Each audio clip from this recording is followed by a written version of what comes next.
주 안에서 항상 시온의 대로가 열리고 편안한 생활을 하게 되기를 바랍니다. 저는 아토스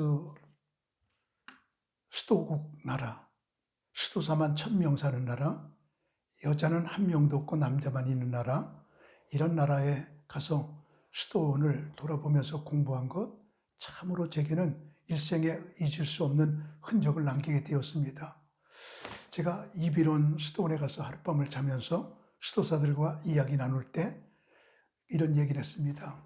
우리 수도원은 아토스 300개 수도원 가운데 두 번째로 세워진 수도원이고 세 번째로 큰 수도원입니다. 라고 말합니다. 그런데 수도사들, 성인들은 가장 많이 배출한 수도원이라고 자부심 있게 말하고 있더라고요. 그런데 그 수도원에서 배출한 수도사 가운데 가장 자랑할 만한 수도사가 티흔이라고 하는 러시아 사람의 수도원입니다. 그 수도원은 세계 각국에서 수도하러 온 사람들이 굉장히 많았지요.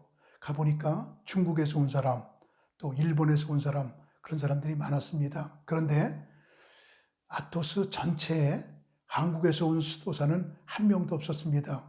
그래서 거기에 살고 있는 일본인 수도사님이 저를 붙들고 이렇게 말을 해요.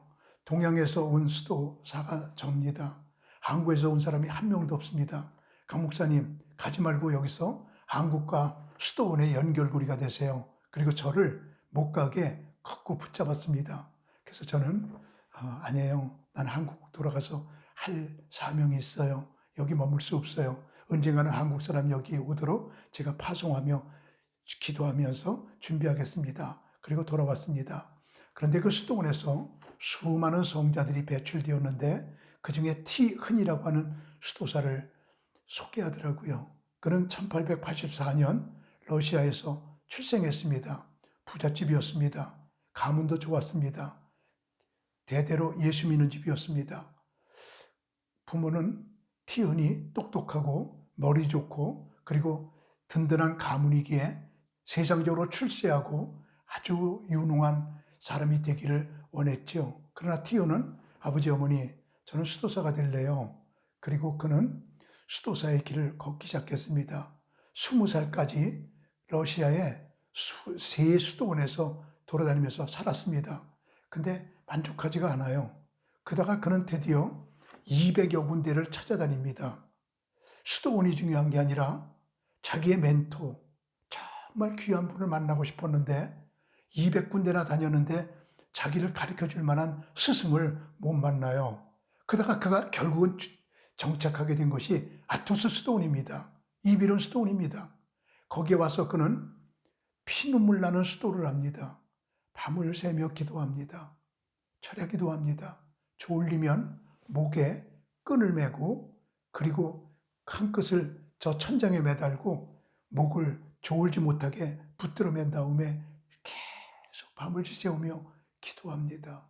그리고 먹는 걸 줄여야 되겠다.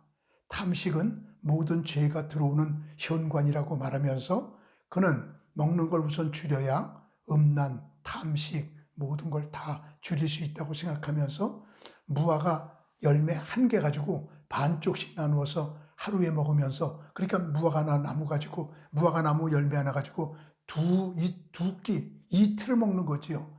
그렇게 고생하면서 옷은 평생을 한 벌 갖고 사는 청빈한 삶을 살아갑니다. 잠자는 것은 딱딱한 침대에서 잡니다. 겨울에 난로 피지 않습니다. 여름에 물론 전기가 없기에 에어컨도 키지 않지요. 그는 금욕생활하면서 드디어 수도를 완성시키며 아주 놀라운 성인이 됩니다.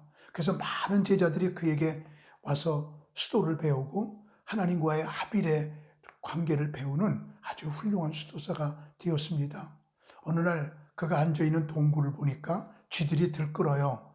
그래서 수도사 한 명이 고양이 한 마리 갖다 드릴까요? 그랬더니 내게 고양이가 이미 있습니다. 보통 고양이보다 한 배 반이 큽니다.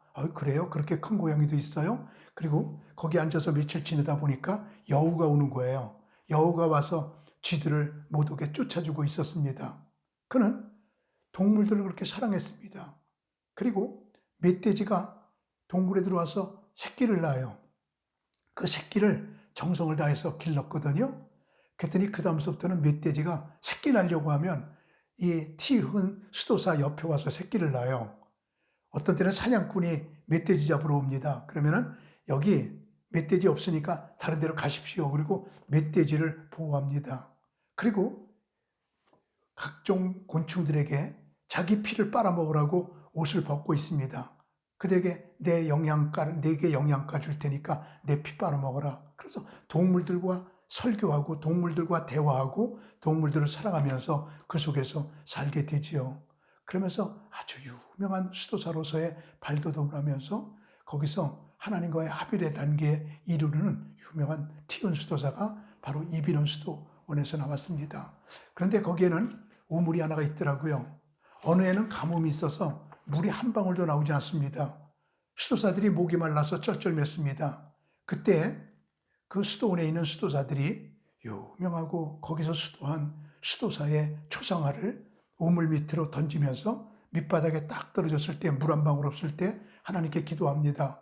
하나님, 우리 수도원에서 유명한 수도사가 된 저 수도사의 초상화가 둥둥 물에 떠서 흘러넘쳐서 밖으로 스스로 나오게 해주세요 라고 기도했더니 갑자기 샘물이 터지더니 우물물이 꽉 차서 그 초상화가 물 밖으로 나오게 되는 그런 기적도 거기서 일어나게 됩니다. 거기에 가서 식당에 들어갔습니다. 식당에는 이미 7명씩 앉게 상이 차려져 있어요. 수도원장이 기도한 다음에 수도원장이 앉아서 먹기 시작해야 다른 사람들도 음식을 먹기 시작합니다. 식사할 때 한마디 하면 안 됩니다. 침묵을 지켜야 됩니다. 조용해야 됩니다. 그러고 나면 한 사람이 성경을 읽어줘요. 그래서 입으로는 육신의 양식을 먹으면서 귀로는 영의 양식을 먹어요. 그때 포도주 한 잔씩이 다 나오더라고요. 나는 술에 익숙지 않기 때문에 안 먹고 있었습니다. 내 옆에 미국 사람이 술 안 좋아해요. 그래서 당신에게 드릴까요? 그랬더니 웃어요. 그래서 드렸거든요. 그는 행복하게 2잔을 마신 셈이죠. 그래서 제가 그 미국인에게 내일 아침에도 내 옆에 앉아요. 그랬더니 그가 고맙습니다. 그랬습니다. 근데 그 다음날 아침에 보니까 금식이에요. 그래서 우리 아침을 먹을 수가 없었습니다. 그래서 우리는 거기서 밖에 나가서 바닷가를 보니까 전복들이 깔려 있어요. 그래서 전복을 잡아갖고 아침을 먹은 적이 있습니다. 정말로 인상 깊은 곳이었습니다. 하나님께서 이렇게 좋은 수도원으로 인도해 주셨습니다. 다음 시간에 또 다른 수도원을 소개해 드리도록 하겠습니다. 고맙습니다.